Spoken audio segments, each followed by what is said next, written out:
नमस्कार बच्चों, welcome back to my YouTube channel best of education Mantra. प्यारे बच्चों, अगर आप क्लास 10th में पढ़ते हैं तो ये वीडियो आपके लिए बहुत ही महत्वपूर्ण होने वाली है, क्योंकि जैसा कि आपने देखा कि सीबीएसई के द्वारा क्या आपकी डेट शीट जारी कर दी गई है, तो बहुत सारे बच्चे क्या अपने अपने एग्जाम की तैयारी में लगे हैं। बस अब सवाल होता है कि तैयारी किस प्रकार से किया जाए। तो प्यारे बच्चों, अगर इस वीडियो को पूरा अंत तक जरूर देखते तो ये आपके एग्जाम में काफ़ी हेल्पफुल होगी। तो बदलते पैटर्न के अनुसार आपने देखा होगा कि आपके एग्जाम में एमसीक्यू क्वेश्चन लगभग 20 पूछे जाते हैं। ये एमसीक्यू क्वेश्चन जो क्या आपके एग्जाम में 100 स्कोर करने में बहुत ही अहम रोल निभाते हैं। तो प्लीज़ वीडियो को पूरा अंत तक जरूर देखें। अगर प्लीज़ वीडियो को अगर आपको पसंद आए तो वीडियो को लाइक जरूर करना, क्योंकि ये वीडियो स्पेशल आपके लिए ही बनाया जा रहा है। क्योंकि वीडियो को अगर आप लाइक करते हैं तो हम हर चैप्टर की एमसीक्यू क्वेश्चन प्लस सारे वेरी शॉर्ट शॉर्ट क्वेश्चन सब लेकर आएंगे।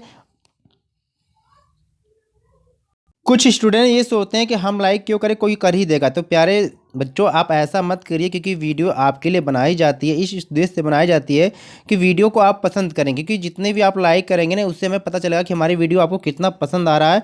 तो हम आपके क्लास से संबंधित बहुत सारे क्वेश्चन लेकर आएंगे, यानी कि सारे क्वेश्चन ऐसे लेकर आएंगे कि आपके सीबीएसई बोर्ड में बहुत ही हेल्पफुल होने वाली। तो प्लीज़ सपोर्ट करें मेरा। चलिए शुरू करते हैं, फटाफट क्वेश्चन को देखेंगे और इससे आप एक या दो बार जरूर करके देख लीजिए, ठीक है।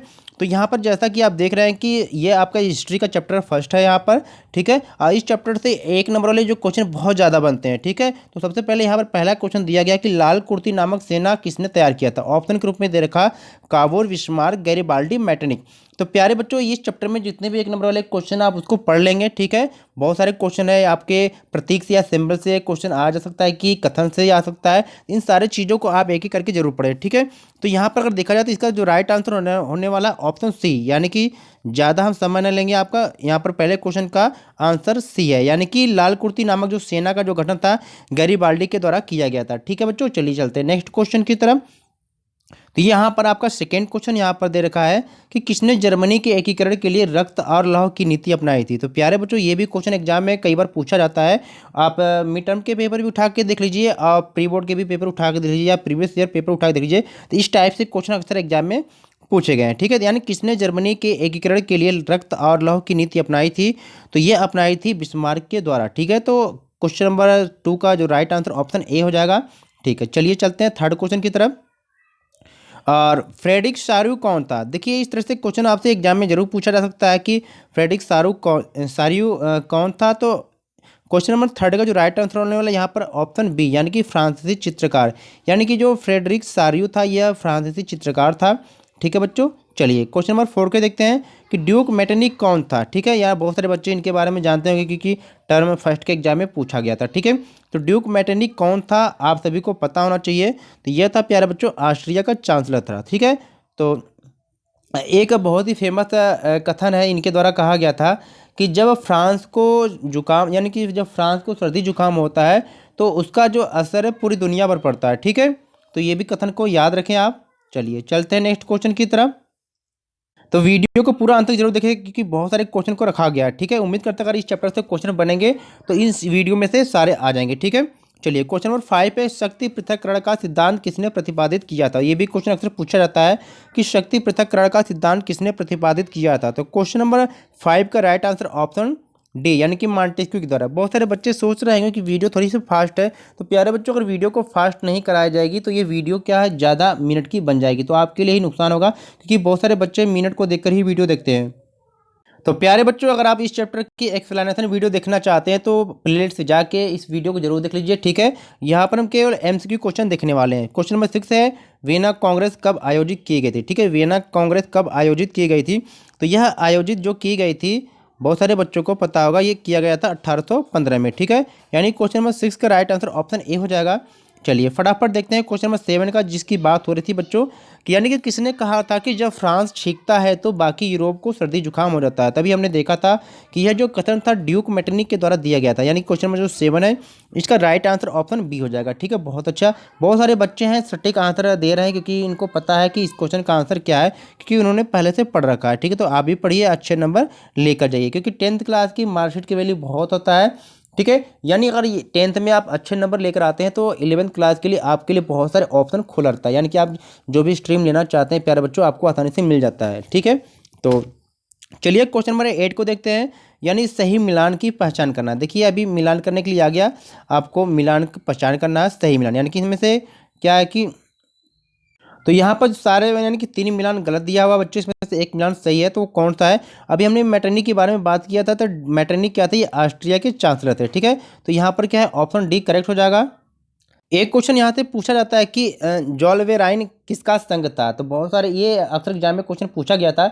यानी कि प्यारे बच्चों, इस चैप्टर से अगर कहीं से भी एमसीक्यू क्वेश्चन या 1 नंबर के क्वेश्चन अगर पूछा जाएगा तो इस हमारे वीडियो से कहीं भी बाहर जाने वाला नहीं है। आप बस इस वीडियो को 1 या 2 बार जरूर करके देख लीजिए। और हाँ, बस आपके लिए क्या है, एक हेल्प ये है कि वीडियो को लाइक जरूर करें, ठीक है। यानी आपसे ये रिक्वेस्ट है कि जितने भी बच्चे वीडियो को देख रहे हैं वीडियो को लाइक करें, क्योंकि अब हम क्लास 10 के लिए एक से एक सुपर वीडियो लेकर आने वाले हैं, जो आपके एग्जाम यानी सोशल साइंस के एग्जाम में धुआं करने वाले हैं, ठीक है। बस हमारे चैनल पर बने रहिए। और जो भी प्यारे छात्र अगर हमारे चैनल पर पहली बार विजिट कर रहे हैं तो चैनल को सब्सक्राइब करके जरूर रखें, क्योंकि आपके बोर्ड के एग्जाम तक हम बहुत सारे क्वेश्चन की सीरीज लाने वाले हैं जो आपके एग्जाम में धुआं करने वाले हैं, ठीक है। चलिए, तो जॉलवेराइन किसका संघ था? तो आपने या बहुत सारे बच्चों ने पढ़ा होगा अगर हमारी एक्सप्लेनेशन वीडियो में, तो वहाँ पर बताया गया था कि जॉलवेराइन जो था एक व्यापार शुल्क संघ था, ठीक है। यानी क्वेश्चन नंबर 9 का राइट आंसर ऑप्शन ए हो जाएगा, ठीक है। बहुत अच्छी बात है। क्वेश्चन नंबर 10 है कि काल्पनिक दुनिया के विचारधारा को निम्नलिखित में से कहा जाता है। यानी कि जो एक काल्पनिक दुनिया की विचारधारा होती है, इसको क्या है, किस नाम से जाना जाता है, ठीक है। तो यहाँ पर आपने देखा होगा कि इससे क्या है, यूटोपिया या कल्पना दर्श के नाम से जानते हैं, ठीक है। तो ये ऑप्शन क्या है, डी करेक्ट हो जाएगा क्वेश्चन नंबर 10 का, ठीक है। चलिए चलते हैं क्वेश्चन नंबर 11 को देखते हैं एक बार फिर से। सही मिलान आपको करना है, ठीक है। यानी सही मिलान की पहचान यहाँ पर करना है। तो बहुत सारे हैं, इन सारे आपको आपकी किताबों में या सपोर्टिंग मटेरियल में ये सारी चीज़ों को देख रखा है, तो कुछ सही सही से आप पढ़ लेंगे, ठीक है। यानी कि सिंबल या इसके प्रतीक चिन्ह क्या है, उसका मीनिंग क्या है, ये एक आपके एग्जाम में इसमें से एक क्वेश्चन जरूर देखने को मिलेगा, ठीक है। तो चलिए देखते हैं क्वेश्चन नंबर 11 का राइट आंसर क्या आने वाला है। ऑप्शन क्या है, डी करेक्ट हो जाएगा, ठीक है। यानी कि जो तलवार है इसका अर्थ क्या है, मुकाबले की तैयारी, ठीक है। चलिए आगे चलते हैं। क्वेश्चन नंबर 12, ठीक है। किस संधि ने यूनान को एक स्वतंत्र देश के रूप में मान्यता दी? देखिए ये भी क्वेश्चन एग्जाम में पूछा गया कई बार। तो प्यारे बच्चों, क्वेश्चन कहीं से भी बन सकता है। आप ये मत सोचो कि सर ने कहा कि ये भी आएगा, सर ने कहा कि ये भी क्वेश्चन आएगा। देखिए सबको क्या है, हम मान के चलते ये क्वेश्चन आ सकता है, लेकिन अगर सारे क्वेश्चन को आप कंप्लीट कर लेते हैं तो क्वेश्चन कहीं से भी आएगा, आप कर लेंगे, ठीक है। आप भी समझदार हैं, बहुत अच्छा। चलिए क्वेश्चन 12 कि किस संधि ने यूनान को एक स्वतंत्र देश के रूप में मान्यता दी है? तो ये जो है कुस्तुनतुनिया की संधि हुई थी, ठीक है। इसको भी जानेंगे। चलिए, तो क्वेश्चन नंबर 12 का राइट आंसर ऑप्शन ए हो जाएगा। तो इस वीडियो में हम बहुत सारे यानी कि 45 के करीब क्वेश्चन को हमने इंक्लूड किया है, जो काफ़ी एग्जाम में हेल्पफुल होगा, ठीक है। क्वेश्चन नंबर जो 13 है, यहाँ पर ध्यान देंगे कि उस क्षेत्र का नाम बताइए जिसके निवासियों को स्लाव कहा जाता है। तो देखिए ये भी क्वेश्चन बहुत ही इंपॉर्टेंट है कि देखो क्वेश्चन कहीं से भी पूछा सकता है, ठीक है। और उस क्षेत्र का नाम बताइए जिसके निवासियों को स्लाव कहा जाता है। तो क्वेश्चन नंबर जो 13 इसका जो राइट आंसर होने वाला ऑप्शन है, यानी कि उस क्षेत्र के निवासी को कहते हैं बाल्कन, ठीक है। चलिए क्वेश्चन 14 क्या कह रहा है कि आयरलैंड में प्रोटेस्टेंट के विरुद्ध आंदोलन का नेतृत्व किसने किया था, ठीक है। तो यहाँ पर क्वेश्चन नंबर जो 14 है इसका राइट आंसर होने वाला ऑप्शन ए, यानी कि वोल्फ टोन के द्वारा किया गया था, ठीक है। चलिए क्वेश्चन नंबर 15 यहाँ पर है कि ऐसी सरकार या शासन व्यवस्था जिसकी सत्ता पर किसी प्रकार का कोई अंकुश नहीं होता है क्या कहलाता है? तो इस क्वेश्चन का आंसर बहुत सारे बच्चों को आ रहा होगा, क्योंकि यहाँ पर सीधे सीधे लिखा कि ऐसी शासन या शासन यानी ऐसी सरकार या शासन व्यवस्था जिसकी सत्ता पर किसी भी प्रकार का कोई भी अंकुश ना, उसे क्या कहते हैं? तो उसे कहते हैं निरंकुशवाद, ठीक है। यानी कि क्वेश्चन नंबर 15 का राइट आंसर हो जाएगा ऑप्शन बी। बहुत अच्छा, बहुत सारे बच्चों ने सही आंसर दिया है। चलिए, तो कमेंट में जरूर बताएं कि आपको इस सारे क्वेश्चन में से कितने क्वेश्चन आपको आ रहे थे या कितने क्वेश्चन आपके सही हुए, ठीक है। हमें भी बहुत अच्छा लगा कि आपकी तैयारी कितनी है, और कमेंट में आप अपने स्कूल का नाम जरूर बताएं, ठीक है। फिलिप वेट निम्न में से क्या था? तो आपको बताना है कि फिलिप वेट निम्न में से क्या था, ठीक है। तो क्वेश्चन नंबर 16 का राइट आंसर आप बताइए फटाफट। तो यह थे यहाँ पर क्या, एक चित्रकार थे, ठीक है। यानी फिलिप वेट जो थे एक चित्रकार थे। चलिए क्वेश्चन नंबर 17 को देखते हैं कि 1850 का डाक टिकट, प्यारे बच्चों यानी 1850 में एक डाक टिकट बनाया गया था। किसकी तस्वीर, यानी इस डाक टिकट में किसकी तस्वीर बनाई गई थी जो फ्रांसीसी गणराज्य का प्रतिनिधित्व करती है? तो आपको बताना है, ठीक है। तो बहुत सारे बच्चों को इसका भी आंसर पता होगा कि बच्चों ने बड़ी अच्छी तरीके से पढ़ा है, ठीक है। प्यारे बच्चों, कुछ इस बीच में बहुत सारे गैप हो गए हैं क्योंकि आपकी क्लास से संबंधित वीडियो नहीं आ पा रही थी, तो बहुत सारे बच्चों ने हमसे कमेंट करके पूछा था कि सर क्लास की वीडियो क्यों नहीं आ रही है, एग्जाम हमारा शुरू होने वाला है। तो प्यारे बच्चों, अब आपके जो इंतजार का समय खत्म हो चुका है, ठीक है। तो क्वेश्चन नंबर जो 17 है, इसका जो राइट आंसर है ऑप्शन ए, ठीक है, मारियाना, ठीक है। यानी कि 1850 को जो डाक टिकट बनाया गया था, इसमें जो तस्वीर बनाई गई थी मारियाना की, जो फ्रांसीसी गणराज्य का प्रतिनिधित्व करती थी, ऑप्शन ए, ठीक है। चलिए क्वेश्चन देखिए, यहाँ पर भी वही आ गया कि टूटी हुई बेड़िया किसका प्रतीक है। तो बहुत सारे बच्चों को पता है कि भाई अगर हमारी बेड़ी लगी हुई है, बेड़ी से हम जंजीर में जकड़े हुए हैं, अगर बेड़ी हमारी टूट जाती है तो हम क्या हो जाते हैं बच्चों, आज़ाद। तो ये टूटी हुई जो बेड़िया है, ये आज़ादी मिलने का प्रतीक होती है, ठीक है। यानी क्वेश्चन नंबर जो 18 है, इसका राइट आंसर ऑप्शन ए हो जाएगा। चलिए क्वेश्चन नंबर 19 को देखते हैं। कुस्तुनतुनिया की संधि कब हुई थी? अभी हमने देखा था ना कि किस संधि के द्वारा यूनान को स्वतंत्रता मिली थी। तो ये कुस्तुनतुनिया की संधि पूछता है अक्सर। तो ये है 1800 क्या है, ये हुआ था 1832 में, यानी कि ऑप्शन एक करेक्ट हो जाएगा, ठीक। क्वेश्चन नंबर 19 का राइट आंसर ऑप्शन ए, ठीक है। बहुत अच्छा, बहुत सारे बच्चे जो है जिनकी तैयारी काफ़ी अच्छी है। वाटरलू का युद्ध कब हुआ था? तो वाटरलू का युद्ध बहुत सारे बच्चों को पता है कि कब हुआ था, ये 1815 में हुआ था, ठीक है। अब ये वाटरलू का युद्ध किसके बारे में था? नेपोलियन को लेकर था कि बहुत सारे जो कुछ देश थे वो क्या है, नेपोलियन से क्या है, वाटरलू नामक स्थान पे इससे युद्ध किए थे, ठीक है। तो इसको वाटरलू के युद्ध के नाम से जानते हैं, जो 1815 में हुआ था। चलिए क्वेश्चन नंबर 21 को देखते हैं कि क्वेश्चन नंबर 21 है कि निम्न में से किसे इटली का बिस्मार्क माना जाता है? तो बहुत सारे बच्चों को पता होगा, ठीक है। ये बिस्मार्क से संबंधित बहुत सारे क्वेश्चन पूछा जाता है। तो ये जो कहा जाता है काबुर को कहा जाता है, यानी कि इटली का बिस्मार्क काबुर को कहते हैं, ठीक है। बहुत अच्छा है। क्वेश्चन नंबर 22 है कि वर्साय में हुए एक समारोह में प्रस्ताव के किस राजा को जनवरी 1871 में जर्मनी का सम्राट घोषित कर दिया गया था? इसे किया गया था, ठीक है। किसे किया गया था? विलियम प्रथम को किया गया था। यानी क्वेश्चन नंबर जो 22 है, इसका जो राइट आंसर ऑप्शन ए हो जाएगा, ठीक है। चलिए क्वेश्चन नंबर 23 को देखते हैं कि निम्न में से किसे 1861 में एकीकृत इटली का राजा घोषित किया गया? यानी कि 1861 में किसे क्या इटली का राजा घोषित किया गया था? तो यह किया गया था किसको? इमैनुअल द्वितीय को किया गया था, यानी कि ऑप्शन ए है, ये करेक्ट हो जाएगा, ठीक है। क्वेश्चन नंबर 24 को देखते हैं कि जर्मनी का एकीकरण के रूप में किससे जाना जाता है? यानी कि जर्मनी के एकीकरण को करने में किसका रोल सबसे ज़्यादा है, जिसको क्या है। तो यहाँ पर क्वेश्चन में जो 24 है, इसका राइट आंसर ऑप्शन ए होगा, यानी कि जर्मनी का एकीकरण बिस्मार्क को माना जाता है, ठीक है। अभी हमने इसके पहले पढ़ा था किसके, इटली के बिस्मार्क के रूप में किसको जानते हैं। क्वेश्चन नंबर 25, यानी आंखों पर पट्टी बांधे हुए और हाथ में तराजू लिए हुए महिला किसका प्रतीक है? तो इस प्रतीक को आपने बहुत बार देखा होगा बच्चों, आप मूवी भी देखते हैं तो वहाँ पर अदालत में आपने देखा होगा कि एक लेडीज होती है, उसकी आंखों पर पट्टी बंधी रहती है, वो हाथ में तराजू ली रहती है, तो वहाँ पर किसका प्रतीक वो सिंबल है? वह न्याय का प्रतीक है। यानी क्वेश्चन नंबर जो 25 है, इसका राइट आंसर ऑप्शन सी हो जाएगा। तो बहुत सारे बच्चे सोच रहे होंगे कि वीडियो में थोड़ी सी फास्ट है। तो प्यारे बच्चों, वीडियो फास्ट इसलिए की गई है क्योंकि अगर स्लो स्लो बोलेंगे तो ये जो वीडियो काफ़ी लंबी चली जाएगी, ठीक है। बहुत सारे बच्चे क्या है पसंद ना करेंगे, ठीक है। चलिए क्वेश्चन नंबर 26 है, इटली के एकीकरण के रूप में किससे जाना जाता है? तो इटली के एकीकरण के रूप में जिसको जानते हैं तो वो है क्या है, आपके मेसिनी है, ठीक है। तो इटली के देखिए किस टाइप के क्वेश्चन, देखिए इटली के एकीकरण के रूप में किसको जानते हैं? मेसिनी को जानते हैं, ठीक है। अभी हमने पीछे क्या पढ़ा था? अभी हमने यहाँ पढ़ा था कि जर्मनी के एकीकरण के रूप में किसको जानते हैं, तो ये आपके बिस्मार्क हो गए। अभी हमने इसके पहले क्वेश्चन नंबर 27 की अर्नेस्ट रेनन कौन था? यानी कि अर्नेस्ट रेनन कौन था, आपको ये बताना है। तो ये यहाँ पर क्या है, ये एक फ्रांसीसी दार्शनिक थे, यानी कि क्वेश्चन 27 का राइट आंसर ऑप्शन ए हो जाएगा। चलिए 28 क्वेश्चन यहाँ पर है कि निम्न में से किसने यंग इटली एवं यंग यूरोप नामक भूमिगत संगठनों की स्थापना की थी? ये भी एग्जाम में अक्सर पूछता है, ठीक है। तो क्वेश्चन नंबर 28 का राइट आंसर ऑप्शन बी हो जाएगा, यानी कि मेसनी के क्या एक संगठन थे, ठीक है। तो ये भी आप देखेंगे क्वेश्चन नंबर 28 का राइट आंसर ऑप्शन बी। 29 यहाँ पर है कि फ्रांस के किस राजा ने कहा था। देखिए प्यारे बच्चों, इस वीडियो में इस चैप्टर के सारे क्वेश्चन को इंक्लूड किया गया है, ठीक है। तो वीडियो को लाइक जरूर करें और चैनल पर पहली बार विजिट करें तो चैनल को सब्सक्राइब करके जरूर करें, ठीक है। फ्रांस के किस राजा ने कहा था कि अंग्रेजी राजा की भांति शासन करने की अपेक्षा लकड़ी काटना अधिक पसंद करूँगा? तो ये भी काफ़ी महत्वपूर्ण कथन है कि एग्जाम में पूछा जा सकता है, ठीक है।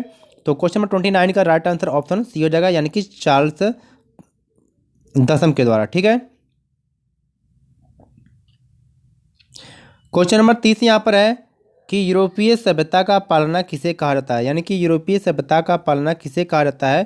तो यह जो यूरोपीय सभ्यता का जो पालना कहा जाता है यह कहा जाता है यूनान को कहते हैं। ठीक है, यानी कि क्वेश्चन नंबर 30 का राइट आंसर ऑप्शन डी हो जाएगा। ठीक है, चलिए क्वेश्चन नंबर 31 को देखते हैं कि 1804 की फ्रांस की नागरिक संहिता को प्रायः निम्नलिखित में से किस नाम से पुकारा जाता है। तो इसको जिस नाम से पुकारते हैं आप सभी ने पढ़ा होगा इसको, तो इसको नेपोलियन की संहिता के नाम से भी जानते हैं। ठीक है, चलिए चलते हैं अगले क्वेश्चन की तरफ।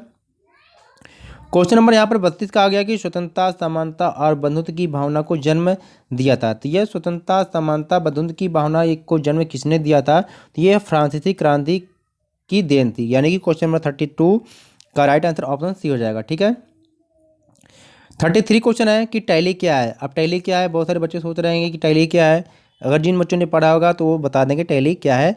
तो टैली क्या है, एक क्या है भूमिकर था। ठीक है, यानी कि क्वेश्चन नंबर 33 का राइट आंसर ऑप्शन ए हो जाएगा। ठीक है, बहुत अच्छा। चलिए 34 को देखते हैं कि बैंक ऑफ फ्रांस की स्थापना किसने की।